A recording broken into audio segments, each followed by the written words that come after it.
Recording. Okay, today we focus on the uptake of small solutes from the nephron after serum was filtered through the filtration slits of the glomerulus, where podocytes have interwoven feet that can thicken to narrow the slit or can thin to thicken the slit. And that solution that gets filtered is called filtrate. As it gets processed, we sometimes call it nascent urine, which is recently born urine. That's what nascent means.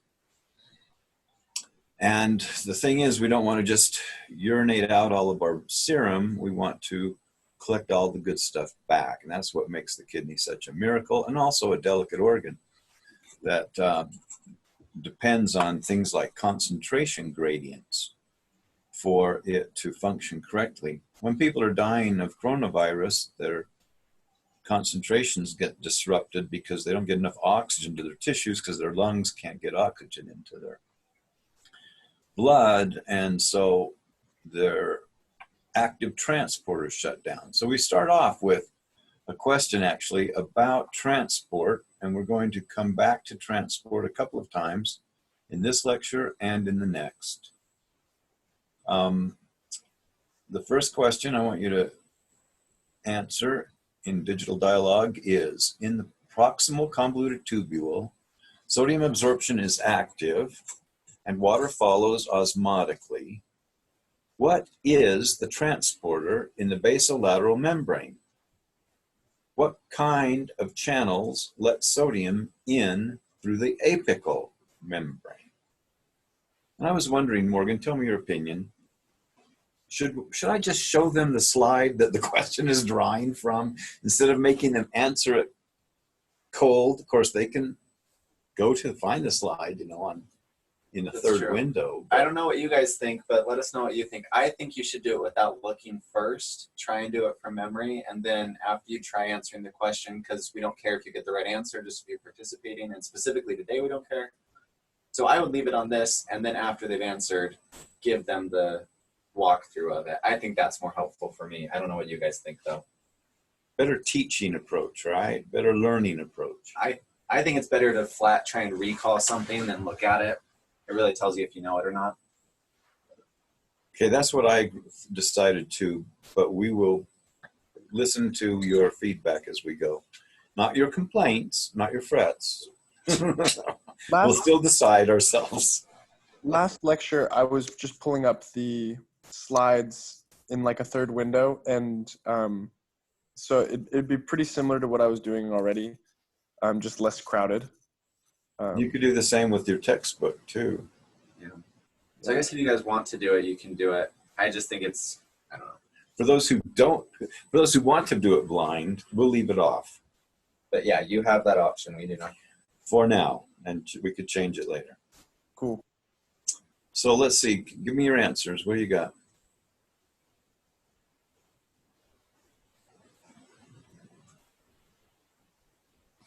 I know. I'm not seeing any answers because I have to update myself.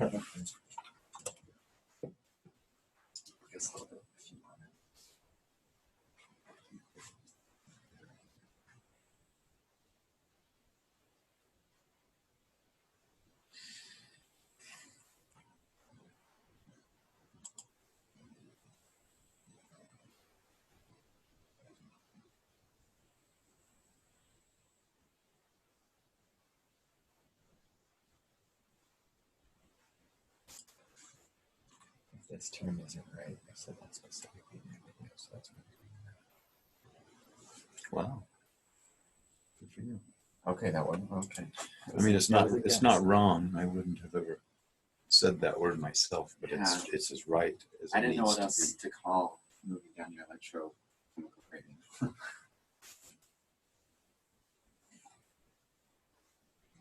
Anybody else going to answer? Maybe.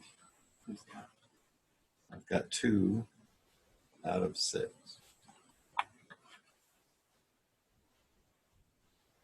Oh. There's just one more then, because there's only 4 students here. Because these 3 are here right now. Not. No, yeah, he is. Luke's on. He got on his. Oh, I was thinking that was a different group. Okay, should we go ahead? Joseph, are you ready for me to go ahead? Or you want me to wait another second?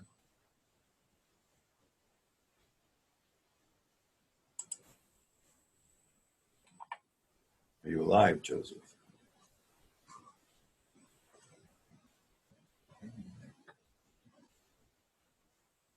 Can you guys still hear us? Yes. Oh, okay. I was in a different window. It's not letting me.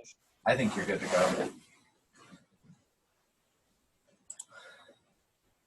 go. That's right, Joseph. Basolateral membrane in the, especially the proximal convoluted tubule, as denoted there, has sodium potassium ATPase in it. And sodium diffuses down its concentration gradient by a mechanism of facilitated diffusion through ion channels. But these aren't voltage-gated ion channels. These are one that are peculiar to the kidney, and they're called amiloride-sensitive sodium channels because they can be blocked with the drug amiloride. So as long as they're open, sodium diffuses down its gradient, then gets pumped out the other side. So that results in a net transport of sodium into the extracellular fluid, the interstitial fluid surrounding the nephron, where it can then be picked up by capillaries, which we didn't just review last time, but they run right next to the nephron. That'll come back up. And then with this one, so that in this, I hinted at it in the very first kidney lecture, but in the one I'm about to record in about an hour, we talk a little bit more about the different reabsorptions of different portions of the nephron. So the descending loop of Henle is going to be different from the ascending loop of Henle, and the proximal convoluted tubule is a little bit different than the distal. So this is a good hint at it. Like sodium reabsorption does occur in the proximal convoluted tubule. It does happen elsewhere too. We'll get into that in the lecture, but this is just a good opener to thinking like that. You guys need to be able to differentiate what's happening in different parts of the nephron. Right. Plus, this is the simplest case. It's going to get more complicated. Plus, this is the bulk of the reabsorption. Here, the sodium reabsorption by this process and the water that follows through these tight junctions by osmotic pressure really gives a lot of reabsorption. I forget the number, but it's 90% or something like that. 99% will eventually get reabsorbed, but well, that's not quite true. Sorry, 95% of what gets filtered eventually gets reabsorbed. Some large fraction of that gets reabsorbed in the proximal convoluted tubule by this mechanism. So this is the bulk of it. But now there's the fine points. Let's go on to the first fine Joseph had a point. question real quick too. Joseph, Or he did a second ago. does he still want to? I was just going to ask, it says that like the nephrons are these basically like the microscopic units of the kidney. Microscopic what? Like the smallest unit of the kidney, basically, right? Functional unit is like what I would say. Okay. Yes. How many nephrons do you have? Is it? Isn't it? It was in the million. It's millions. Okay. It's like a million, as I recall. Yeah. And we had that on a different slide, probably the first of last lecture that I Sorry. didn't touch on. Okay. But it's a large number. So you have 2 kidneys, and they each have, perhaps it's 500,000. And you can live on 1 kidney. I was told yesterday, though, that after about 10 or 12 years, that kidney might go out. You might start having consequences of not having enough filtration. Heart problems, kidney problems, and blood pressure problems. So it may be that it's not a trivial thing to give somebody a kidney. Mm. One should look into that for sure. Question number 2. What secondary active transporter pumps glucose into the cell through the apical membrane using the sodium gradient? And how does the glucose, get out through the basolateral membrane? And what is the purpose of this group of transporters that let things in the apical membrane and out the basolateral membrane? Why do we have that group? Go. In my video, I didn't highlight the name of that glucose transporter at the surface, so good luck, you guys. You can do it.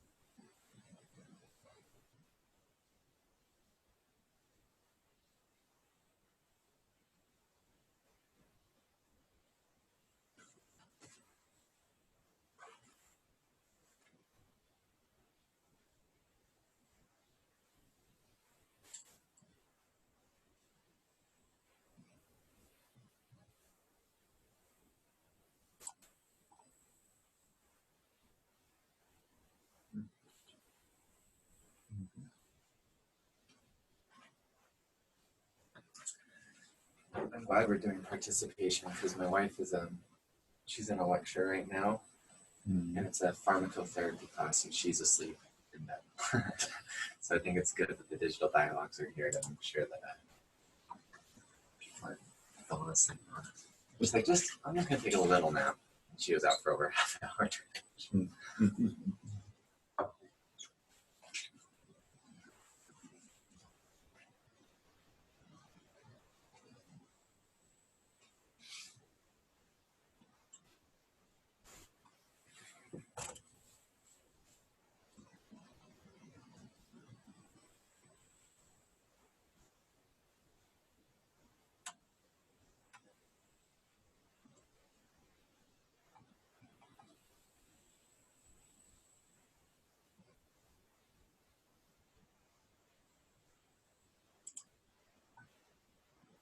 See each other's answers.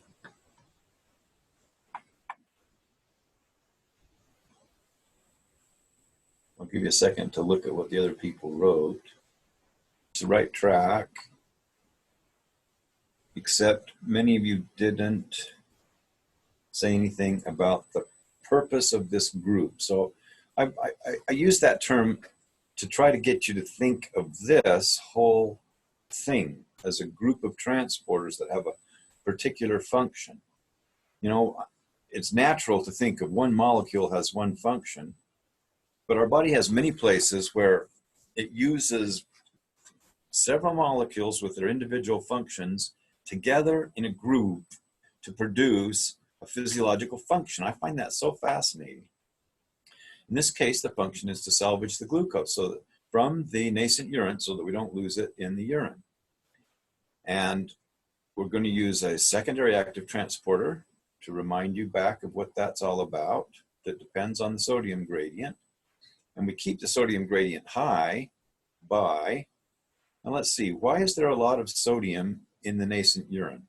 It's because serum is rich in sodium, because the whole body is pumping it out of the cells, and in our diet, we get quite a bit of it in, sodium chloride, table salt, sodium. So we have a lot of sodium. So does the ocean have a lot of sodium. Sodium is a very prominent ion. So the sodium is already high in the filtered plasma, which is serum, and it can flow down the concentration gradient because it's kept low inside the cell by the pump that pumps it out the other side. That helps bring glucose in, and even if glucose was the same concentration in the nascent urine as it is in the interstitial fluid, which is generally the case, this pumping it in will make it higher in the cytoplasm. So it will have a downhill gradient to get into the interstitial fluid. Downhill concentration gradient.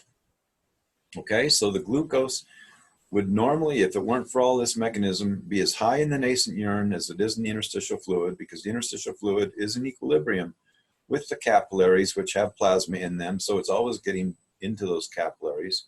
So the concentration would be about the same in the two. And therefore, you couldn't have it diffuse down its concentration gradient through this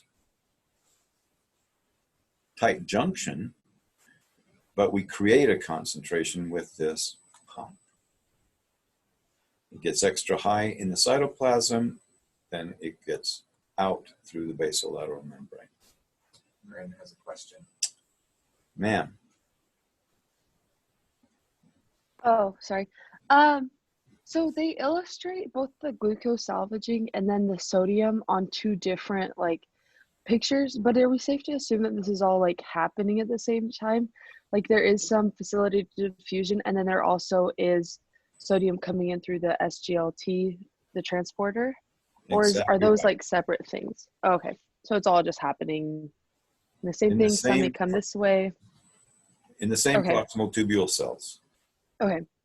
And this glucose that's getting transported is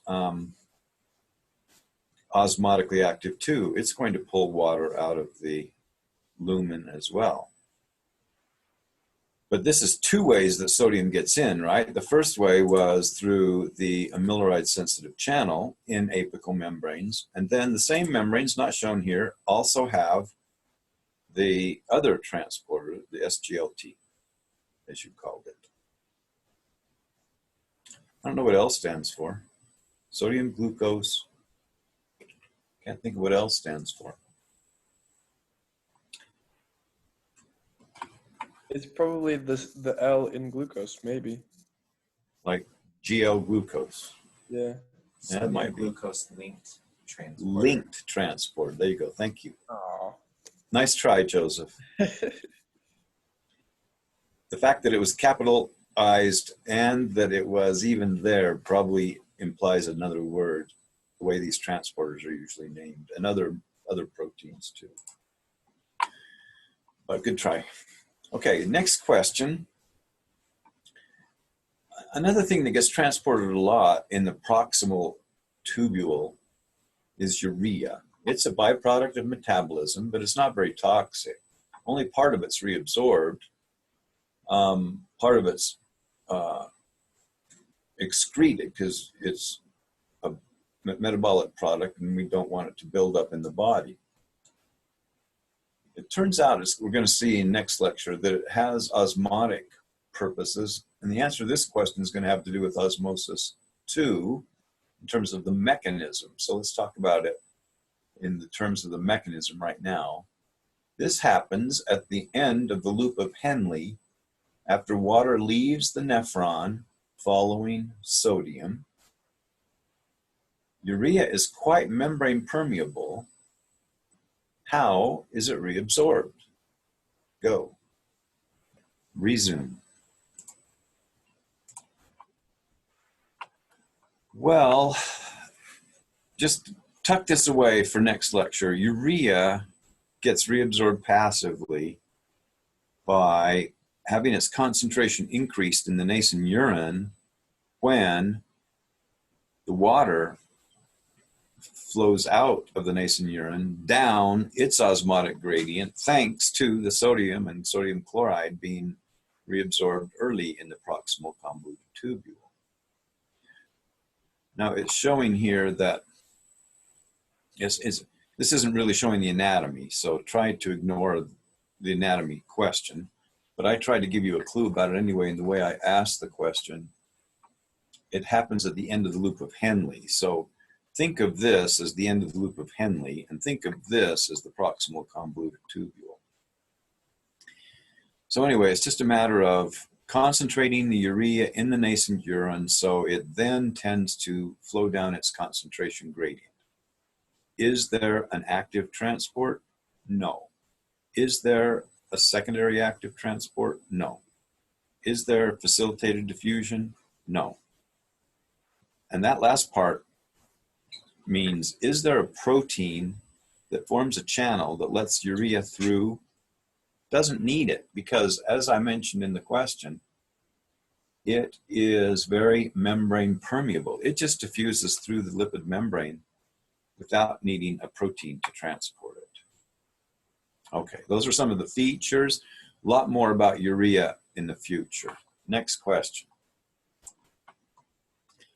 Glycosuria, I just wanted to teach you that word. Glycosuria, glycosuria, not to be confused with urea.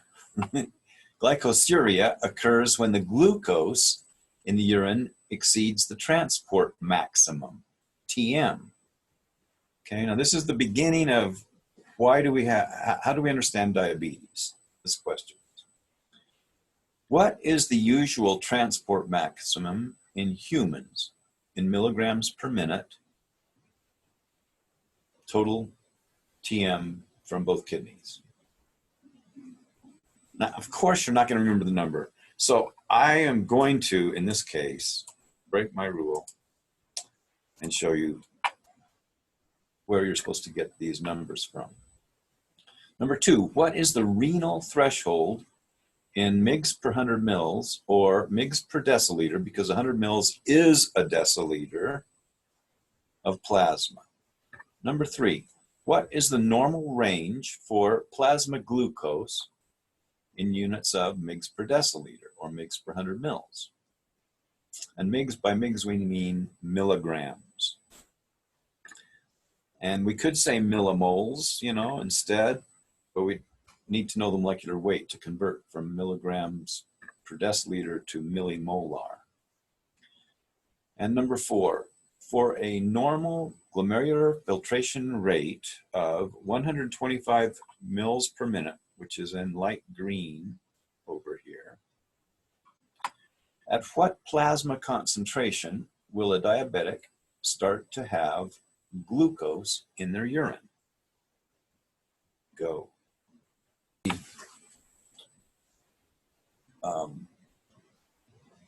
Transport maximum is how much glucose can be reabsorbed, transported through that SGLT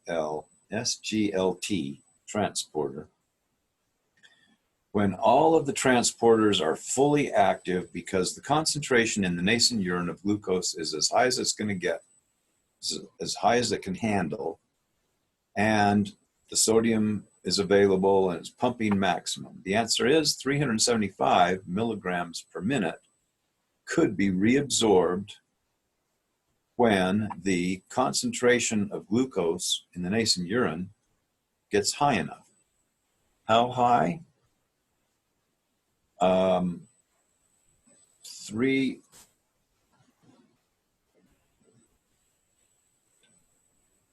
300 milligrams per deciliter.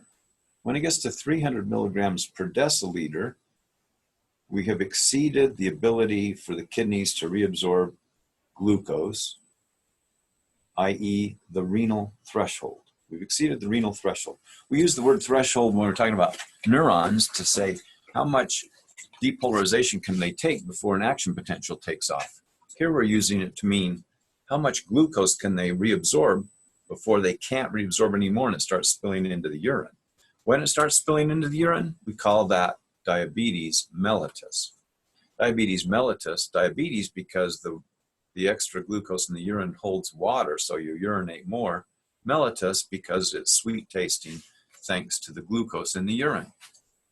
So diabetes mellitus has this increasing glucose in the urine being excreted if the glucose in the plasma goes high. And people with diabetes have a tendency to have high glucose in the plasma. The trouble with diabetes is the glucose in the plasma is dangerous to small tubes like capillaries because it tends to expand the glycosylation state of the cell membranes and clog up the capillaries and do damage to the tissues in general, which are all the secondary consequences that diabetics have to live with. They might have to have toes amputated, They'd have problems in the retina with the blood vessels in the retina, so it affects their sight. Question? Amber has a question. Yes, Amber. She's Oh, muted. sorry. Okay, wait. Thank you. Yeah.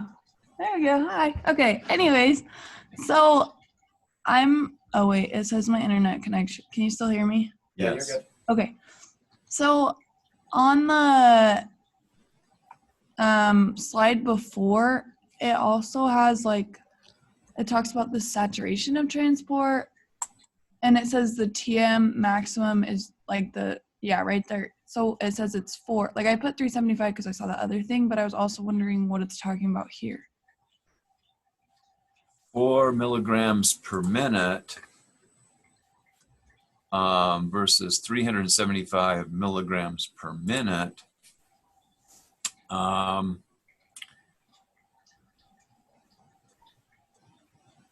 Golly, I'd forgotten this, Amber. I think this slide is just a preliminary concept slide that doesn't refer to the transport of the whole kidney. Okay. You know, it's like 1/100th of the kidney. Yeah. So I'm kind of lost. I don't understand it. Plus the plasma substrate in this slide is up to 4. Oh, I remember now. It's that the substrate that they're talking about here may not be glucose. Oh. I talk about glucose on the slide, but the figure is just talking about something else that can be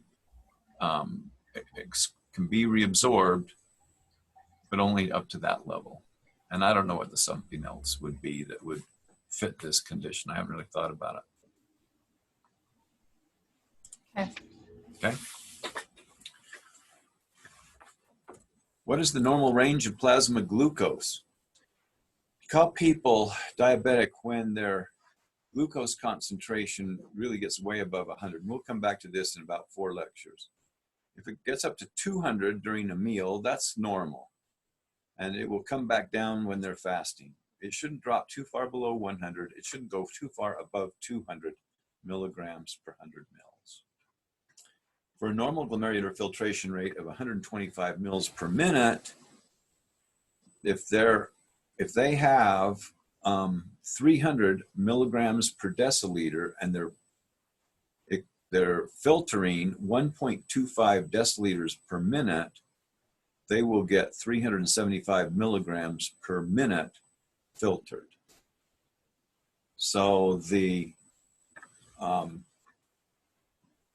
glomerular filtration rate is how much is getting filtered altogether, and that tells you how many milligrams per minute the load on the nephron is. If it exceeds the maximum transport rate, the reabsorption, then you're going to start getting spillage into the urine. So will they start having glucose in their urine at 200? No, because at 200 mg per deciliter, 1.25 deciliters per minute, they're only pumping out reabsorbing 250 milligrams per minute through all of the million nephrons in the 2 kidneys. So they haven't exceeded the transport maximum yet. So they do not spill urine at 200, neither do normal people. Normal people don't go above 200. The reason diabetics get glucose in their urine isn't that their transport maximum is different, it's that they exceed their transport maximum. Normal people don't. Normal people don't get clear up to 300. Joseph has a question. Yes, Joseph. So one of the things I've noticed when I eat like a lot of sugar or like bread or something is it almost feels like my blood is syrupy. Like I don't know. Is that something that, or maybe I'm imagining it, but could you feel that your glucose levels have changed in your blood? No, you wouldn't be able to tell it was syrupy until it got way up higher, up around 1,000 Okay. Yes, just off the cuff. I think it's maybe psychological that you're perceiving it that way. Okay, cool. Besides, you wouldn't have any sensors that, unless you cut yourself, you wouldn't be able to tell how syrupy your blood was. It's more of like a sluggish kind of feeling, like a. Yeah, that's because they call it postprandial somnolence. Mhm. That's the right word? Meaning Somnambulance? somnambulance, thank you. Meaning when your brain gets a lot of glucose, it tends to lose consciousness a little bit Huh. if it's overdosed. It's got to have glucose to function in the first place, or at least ketone bodies. But for lack of, when you have too much glucose, it tends to knock it down too. There's just a peak level of glucose, which is right around 100 when it functions optimal. So after a meal, you'll get up around 200, and that'll make your brain function less well.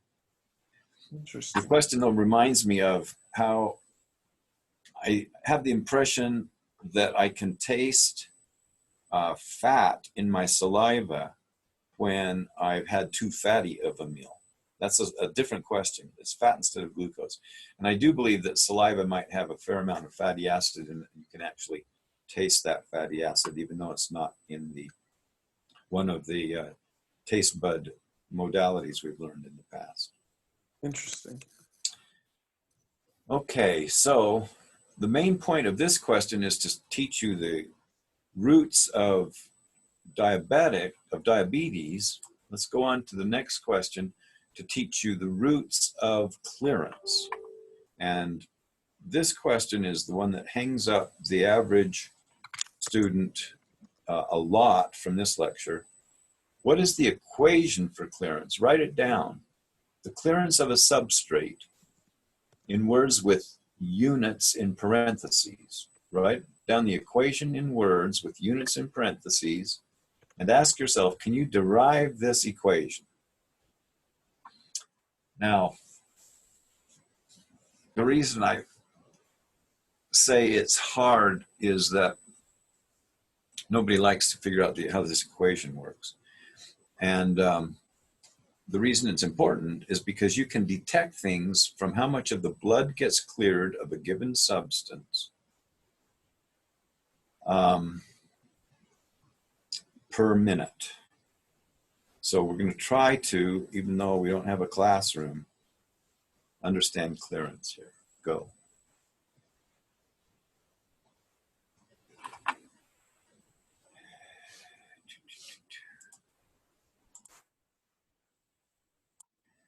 Clearance is defined as the volume of renal plasma cleared of a substance per minute. The concept is that you filter a substance, and we're talking about small solutes that can get through the filtration slits that are being filtered at a certain rate that depends on what their concentration in the plasma is and how much of the plasma is getting filtered.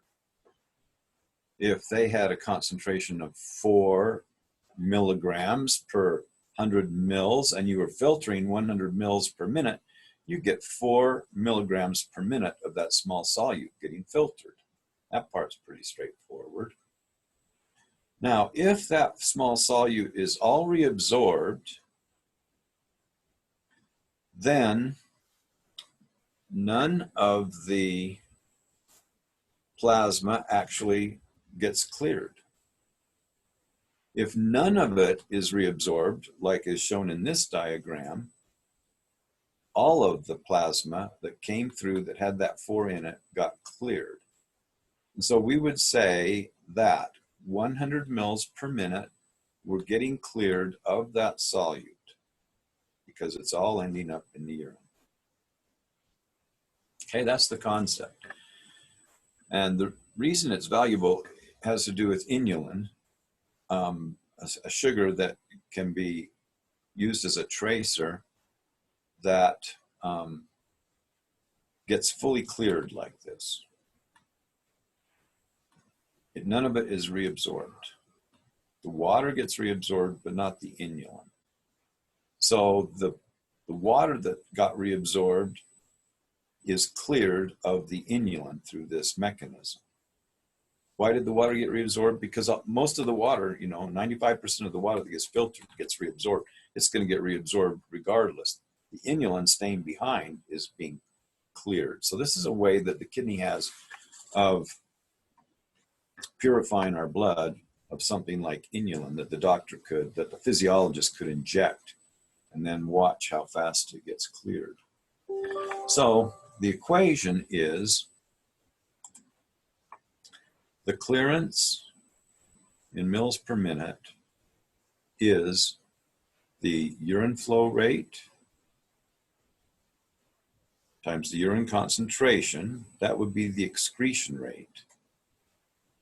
The urine flow rate in mils per minute times the urine concentration in mgs per mil is the mgs per minute that are being excreted from the kidney.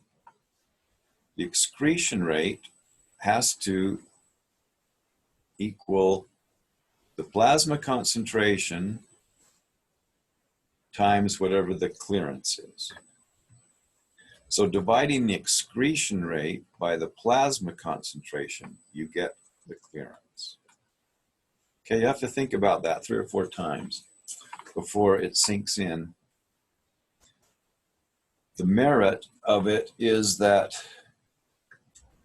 you could, knowing the clearance of inulin, know what the glomerular filtration rate is, because all of the inulin that is filtered gets cleared. So the clearance of inulin equals the glomerular filtration rate.